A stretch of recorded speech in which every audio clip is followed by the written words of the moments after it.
Listen to this. This is mind-boggling. This is just too much. This hadith is too much. As in, it's so powerful. If you were to reflect on it, you should, maybe faint. When Allah loves a slave, He calls on Jibreel. Who's Jibreel? You know who Jibreel is? The greatest of the malaika, as far as Ahl Sunnah wal Jama'ah. The one whom when the Prophet ﷺ saw, he fainted alayhi salatu wasalam, because of his wings had covered the horizon. Jibreel, the angel who's responsible for the most virtuous thing, which is conveying the revelation from Allah to the messengers of Allah. Jibreel, and what do you know about Jibreel? Allah said, whoever is adu, whoever is an enemy to Jibreel, then Allah is the enemy to the disbelievers. Allah defended Jibreel in the Quran. Jibreel, the one who took the Prophet ﷺ in Al-Isra al-Mi'raj, in the ascension to the heavens. Jibreel, the malak which we don't know what to say about, because of his honor and his virtue in the sight of Allah. Allah will call on him to share with him the love which He has for you. Allah doesn't need to do this.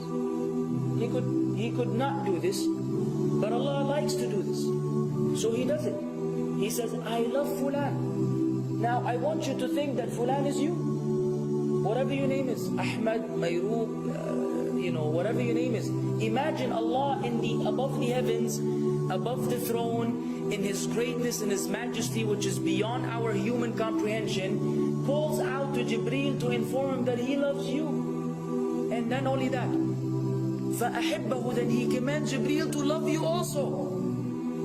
So Jibreel now loves you. Allah and Jibreel love you. But it doesn't end there. Jibreel then will call upon the inhabitants of the sama. Who are they? All the malaika. How many? We can't even count. Trillions and trillions of malaika which Allah created beyond our, again, human comprehension. All of them are commanded simultaneously to love you. First Jibreel says, Allah loves Fulan, so now you have to love him. Then all of the angels in the heavens love you. Then Allah will place acceptance for you on earth. So people will love you. Not everyone. You may be saying, why do I have enemies? People who love the Sunnah will love you. The people who love Allah and His Messenger will love you. The people who are upon the correct aqidah and methodology will love you. Other people may hate you because of a problem in them, not because of a problem in you. Because you may say, well, this fasik, this evil, disobedient person doesn't love me. Don't expect him to love you. He loves people like himself. Who will love you? Righteous people. Righteous people. Well, they don't know why. They don't even know why. You've never even given them $1 or a rial or a pound. You've never done anything for them. Maybe you scream at them. Maybe you do other things. It's Allah. Why? Because Allah had loved you first, then Jibreel had loved you first, then the malaika loved you afterwards, then Allah put acceptance for you on earth, so people have no choice but to love you. We ask Allah to make us among them. Now what better than that? What else do you want? What else do you want? What? If you're a person whom Allah loves, in every movement you go, you do, you stray, you sleep, whatever you do, you are among those whom Allah loves and Jibreel loves and the angel loves. What else do you want, ya akhi? You're guaranteed success in this life and in the life to come. Guaranteed. No way Allah will punish you. No way. No way Allah will punish someone whom He loves. But the hadith doesn't stop. The hadith has a very saddening continuation, which we should seek refuge with Allah from. وَإِذَا أَبْغَضَ عَبْدًا, and if Allah hates a slave, He also calls on Jibreel. And He informs Jibreel that He hates this person. So He will command Jibreel to hate this person. Then Jibreel will tell the angels to hate this person. Then Allah will put hatred for him on earth. La ilaha illallah. Imagine you walking upon the planet, the face of the earth which Allah created, while Allah hates you, and the angels hate you, and Jibreel hates you, and the righteous people hate you. What a sad state for a human being. And ikhwan, we could be one of those as well. If you Because Allah does not love kulla mutakabbirin jabbar. Allah does not love the arrogant, the prideful. If you go against the sunnah, then Allah does not love those who go against the sunnah. If you don't observe taqwa, and you don't observe ihsan, and you don't observe tawbah and tatahur, then again we are disqualified.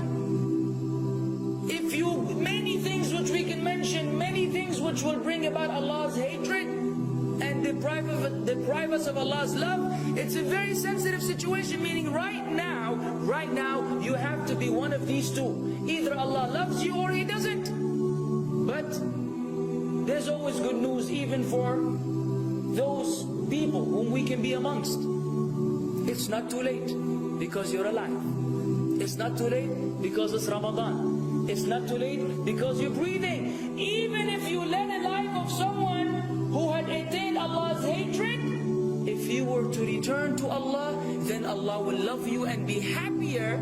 He will be so happy with your tawbah than a man who lost his mount in the desert. Upon it was his food and his drink, and then he waited under a tree for death. And all of a sudden he opened his eyes and he sees his camel or his horse or whatever that was right in front of him. And he gets so happy, he said, Allahumma anta abdi wa ana rabbuka. Oh Allah, you are my slave and I am your Lord.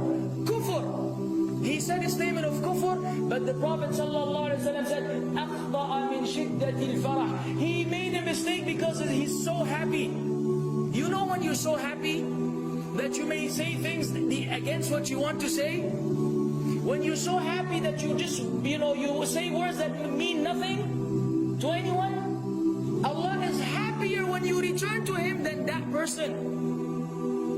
What else do we want? For how long are we going to stay away from Allah? For how long are we going to lead the life of the heedless? For how long are we going to go against the sunnah? What are you waiting for? Death? Death. حتى إذا جاء أحدهم الموت قال رب ارجعون لعلي أعمل صالحا فيما تركت كلا.